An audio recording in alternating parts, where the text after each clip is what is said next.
మనం తీర్థయాత్రలు చూస్తాం, జైత్ర యాత్రలు చూసాం, విజయయాత్రలు చూసాం, దండయాత్రలు చూసాం, ఓదార్పుల యాత్రలు కూడా చూసేసాం.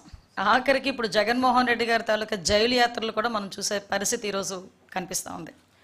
ఒక పక్క నుంచి గౌరవ ముఖ్యమంత్రి గారు చంద్రబాబు నాయుడు గారు క్షణం తీరిక లేకుండా రాష్ట్ర అభివృద్ధి గురించి అహర్నిశలు కష్టపడమే కాకుండా సింగపూర్ లాంటి దేశాలకు వెళ్ళి అక్కడి నుంచి పెట్టుబడులు రప్పించుకోవటానికి 4-5 రోజులు సుమారుగా 30-40 మీటింగులు కూడా ఏర్పాటు చేసుకొని ఆయన అహర్నిశలు శ్రమిస్తూ ఉంటే, ఈరోజు జగన్మోహన్ రెడ్డి కనీసం ప్రతిపక్ష హోదా లేకపోయినా ఒక ప్రతిపక్ష నాయకుడిగా ఉన్నప్పటికీ కూడా బాధ్యతారహితంగా ఈరోజు సబ్ జైళ్ళు చుట్టూ తిరగటం, ఖైదీల్ని పరామర్శించడం, హత్యలు చేసిన వాళ్ళని పరామర్శించటం, లేకపోతే ఈ గాంజా బ్యాచ్ని పరామర్శించటం, లేకపోతే పొగాకు రైతుల్ని మేము పరామర్శిస్తున్నానని చెప్పి పొగాకుని తొక్కి పారేయటం, మామిడి పళ్ళు రైతులను పరామర్శిస్తున్నానని చెప్పి వెళ్ళి ఆ మామిడి పళ్ళని కారులతో తొక్కించటం, ఇలాంటి సందర్భాలన్నీ చూస్తూ ఉంటే ఒక్కొక్కసారి జగన్మోహన్ రెడ్డి తాలూకా మానసిక పరిస్థితి గురించి కూడా ప్రజల్లో కూడా ఒక చర్చ జరగాలి అన్నదైతే వాస్తవంగా కనిపిస్తూ ఉంది.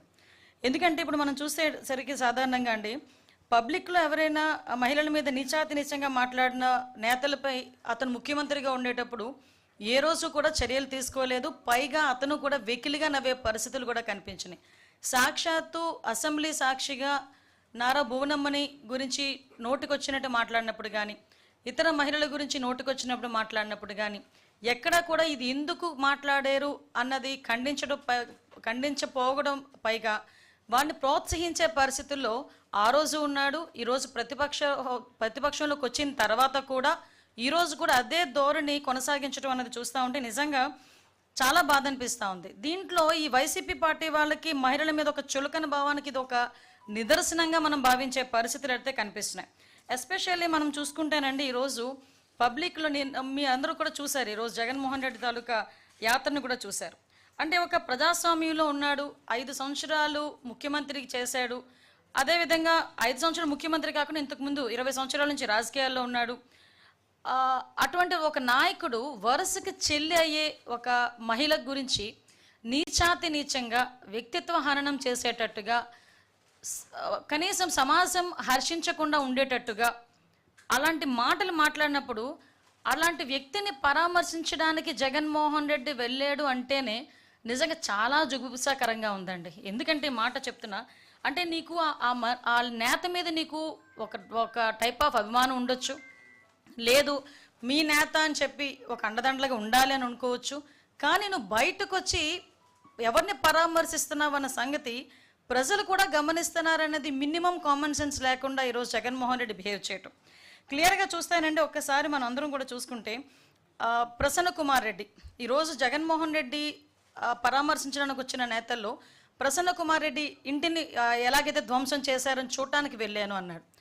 ప్రసన్న కుమార్ రెడ్డి ఇంటిని ధ్వంసం చేయడానికి గల కారణాలు, ధ్వంసం చేసిన వాళ్ళ మీద చర్యలు, పోలీస్ చర్యలు అవన్నీ కూడా మేము లాస్ట్ టైం వచ్చినప్పుడే మాట్లాడాం. ఎవరైతే ధ్వంసం చేశారో ఆ ధ్వంసం చేసిన వాళ్ళందరినీ మీద కూడా కేసులు ఫైల్ అయినాయి, వాళ్ళందరికీ కూడా నోటీసులు ఇచ్చున్నారు, వాళ్ళందరి మీద కూడా కేసులు నడుస్తున్నాయి. అది ఒక ఎత్తు. ఇంకొకటి ఏంటంటే ఇదే ప్రసన్న కుమార్ రెడ్డి మాటల్ని కోర్టులు సైతం ఆ రోజు తప్పుపట్టిన పరిస్థితి. కోర్టులో కూడా ప్రత్యేకంగా ఇలాంటి మాటలు మాట్లాడకూడదు అని చెప్పిన సందర్భాన్ని కూడా ఈరోజు మీకు తెలియజెప్తున్నా. ఎందుకంటే నేను చాలా సందర్భాల్లో చెప్పానండి, గౌరవ ముఖ్యమంత్రి గారు కూడా చాలా సందర్భాల్లో చెప్తుంటారు, మాకు రాజకీయ పార్టీలో ఉండి ఒక రాజకీయ నాయకుడిగా, ఒక ఎమ్మెల్యేగా, ఒక మాజీ ఎమ్మెల్యేగా, ఒక మంత్రిగా, మాజీ మంత్రిగా ఎంతమంది ఉన్నా మనల్ని కొన్ని లక్షల మంది, కోట్ల మంది ఫాలో అవుతారు. మనం చేసే బిహేవియర్ కానీ, మనం మాట్లాడే మాట కానీ, మన బాడీ లాంగ్వేజ్ కానీ అవతల వాళ్ళకి ఒక ఇన్స్పైరబుల్గా ఉండాలి కానీ చీకొట్టే రకంగా ఉండకూడదు. మనల్ని చూసి మంచి నేర్చుకోవాలి కానీ మనల్ని చూసి చెడు నేర్చుకోకూడదు.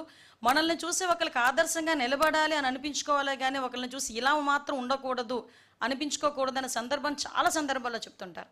ఈరోజు ప్రసన్న కుమార్ రెడ్డి గారు కేవలం ఒక రాజకీయంగా ఆవిడని ఎదుర్కొనలేక, అక్కడ ప్రశాంతి రెడ్డి గారిని ఎదుర్కోలేక ఆవిడకి వరుసకి చెల్లి అవుతుందండి. ఆవిడ మామూలు బయట వాళ్ళు మాట్లాడమే తప్పు, అటువంటిది చెల్లి అన్న పదానికి చాలా విలువిచ్చే ఈ భారతీయ సంప్రదాయంలో, ఎస్పెషల్లీ ఒక ఆడబిడ్డకి ఎంత గౌరవం ఇస్తారో ఆ భారతీయ సంప్రదాయంలో, దట్టు ఎక్కడైతే స్త్రీలను గౌరవింపబడతారో అక్కడ దేవతలు కొనయాడుతారు, తిరుగుతారు అని చెప్పే భారతీయ సంప్రదాయంలో ఒక మహిళ గురించి, దట్టు ఒక చెల్లి వరసయ్యే ఒక మహిళ గురించి నీచాతి నీచంగా ప్రసన్న కుమార్ రెడ్డి మాట్లాడిన మాటల్ని ఎవరైనా సమర్థిస్తారా?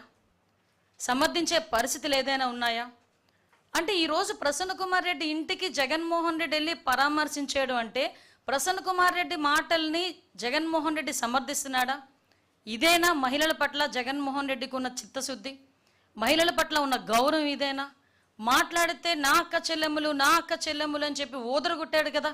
మరి ఈరోజు సొంత పార్టీలోని ఉన్న ఒక మాజీ ఎమ్మెల్యే, అన్ని సంవత్సరాలు రాజకీయం ఉన్న వ్యక్తి ఈరోజు బయటకు వచ్చి చెల్లెలు వరుస అయిన అమ్మాయి గురించి నిజాతి నిజంగా మాట్లాడితే కనీసం కన్సర్న్ కూడా, అంటే ఆ మహిళ పట్ల కన్సర్న్ కూడా లేకుండా ఆ ప్రసన్న కుమార్ రెడ్డి ఇంటికి వెళ్ళి ఇలా దాడి చేశారు, ప్రసన్న కుమార్ రెడ్డిని చంపేసేవారు. అరే, ఇక నేను ఒక విషయం మాట్లాడాలండి.